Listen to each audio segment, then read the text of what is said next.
Start rolling. আমরা এখন উনুনটা জ্বালিয়ে মিডিয়াম আছে দুধটাকে একটু জাল দিয়ে নেব। এরপর দুধে আমরা মোটামুটি হাফ কাপ মতন চিনি মেশাবো। এখানে ধরুন হাফ লিটারের কাছাকাছি দুধ আছে, তাতে আমরা হাফ কাপ মতন চিনি মেশাবো। এটাকে নাড়তে থাকবেন যাতে দেখবেন যে নিচে তলায় না লেগে যায়।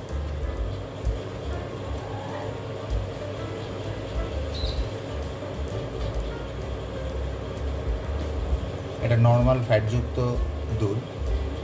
আমি কোম্পানির নামটা উল্লেখ করছি না, কারণ হচ্ছে আপনাদের কাছে যেটা অ্যাভেলেবেল সেই হিসেবে নেবেন। লোকাল থেকেও নিতে পারেন, কিন্তু তাতে ক্রিম সমেত দুধ নেবেন, তাতে আইসক্রিম ভালো হবে। একটু জাল হয়ে যাক, তারপরে আমরা চিনিটাকে অ্যাড করবো। একটু গরম হয়ে গেলে দুধটা, তারপরে চিনিটাকে আমরা অ্যাড করবো। এবার এটা দেখুন যথেষ্ট পরিমাণ জমে গেছে এবং যে আমরা এখন এখানে আঁচটা কমিয়ে নেব।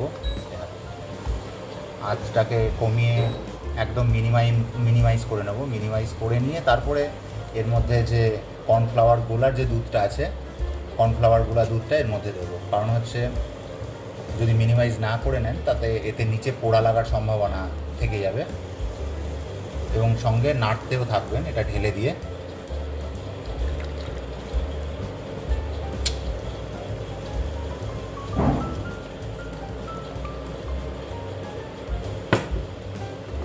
কারণ না নাড়লেই এটা নিচের দিকে জমে যাওয়ার সম্ভাবনা থাকবে এবং লেগেও যাবে, পুড়েও যেতে পারে। সুতরাং খুব কেয়ারফুলি এটাকে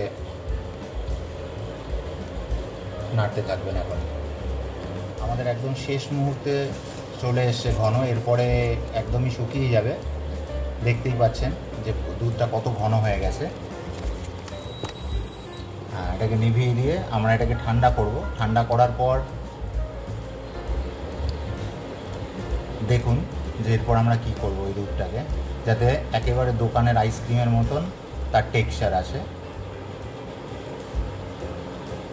এই পদ্ধতিগুলো যদি একটুখানি ভালো মতন মেনটেন করেন তাহলে দেখবেন যে একদম দোকানের মতনই আইসক্রিম তৈরি হচ্ছে। আমরা এখন এটাকে ঢেলে ফেলব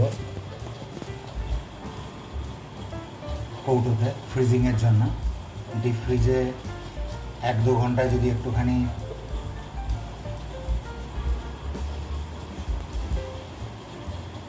এটা জমিয়ে নেওয়া যায়, তারপরে এটার সাথে হুইপ ক্রিম এবং ফ্লেভার যেটা আছে আপনি যেটা চাইবেন। আমরা আজকে এটা করবো হচ্ছে বাটারস্কচ। আগে এটা 1 ঘন্টা মতন ফ্রিজিং করে নিই, তারপরে দেখবেন যে এটাকে কীভাবে করা হয় যাতে দোকানের মতন একদম টেক্সচার আসে।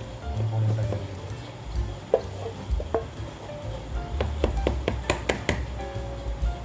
ছড়িয়ে দেওয়া ওটা।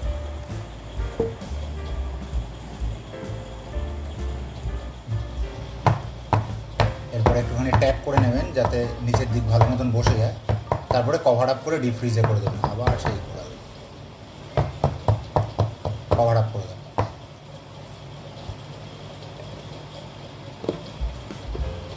এটাকে এবার ডিপ ফ্রিজ করা হবে।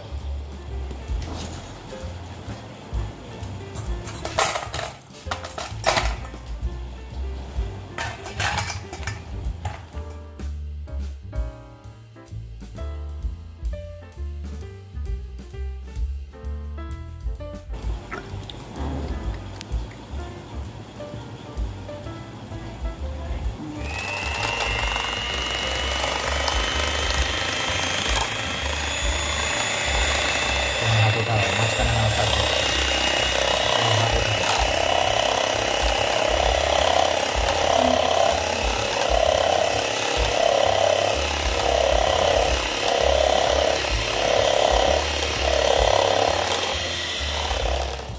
আমরা এখন এতে প্রায় হাফ কাপ চিনির গুঁড়ো দিয়ে দিচ্ছি।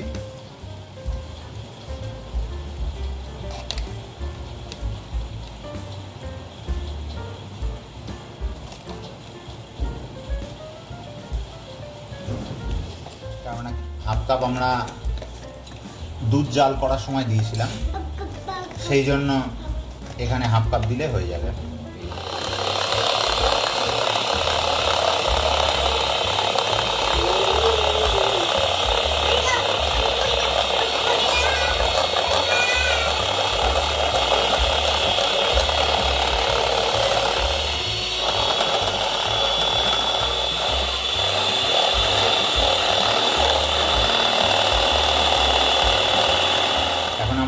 থেকে নামিয়েছি, এটা পুরোপুরি জমেনি, কিছুটা ইয়ে হয়েছে, সেটা দেখতে পাচ্ছেন। এটাকে আমরা এখন এর সাথে মিশিয়ে দেখুন কতটা টেক্সচার এসছে। এর থেকেও আরও ভালো টেক্সচার আসবে যখন আমি এর মধ্যে এটাকে ফিটিয়ে মেশাবো।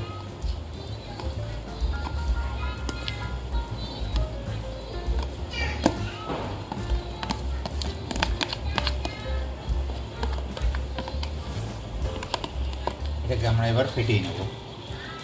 আইসক্রিমের মিশ্রণ আর ক্রিম একসাথে মেশানো হবে এখন।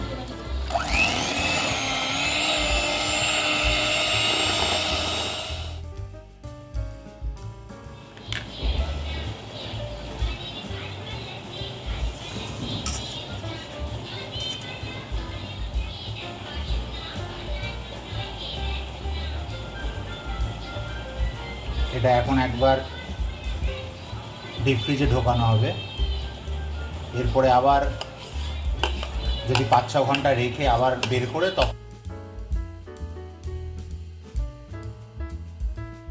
তখন আমরা ফ্লেভারটাকে মেশাবো এর সাথে।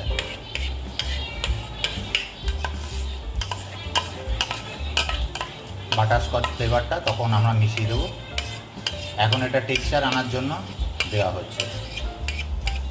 আমাদের দুধটা ঢালা হয়ে গেছে, এবার একটুখানি ট্যাপ করে নিচ্ছি যাতে ভেতরে। এবার এটাকে ডিপ ফ্রিজে দেওয়া হচ্ছে, ফ্রিজিং করা হচ্ছে। আবার এটাকে নামিয়ে এরপরে কি করা হবে দেখবেন, যাতে টেক্সচার যাতে ভালো আসে তার জন্য এটাকে বারবার ডিপ ফ্রিজিং করা হচ্ছে এবং ব্লেন্ড করা হচ্ছে। আমরা এখন এটাকে ডিপ ফ্রিজে দিতে চাইছি।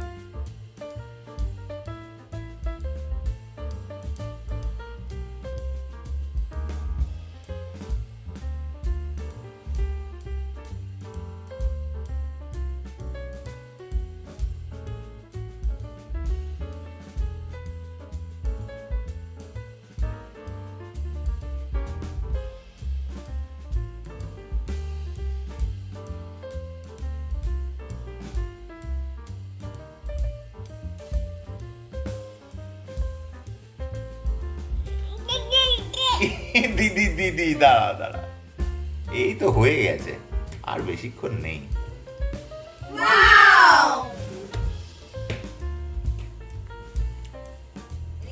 উপরের দিকে তাকাও, কেমন খেতে একটুখানি বলো। খুব সুন্দর খেতে। যদি আপনাদের ভিডিওটা ভালো লাগে please like and subscribe us.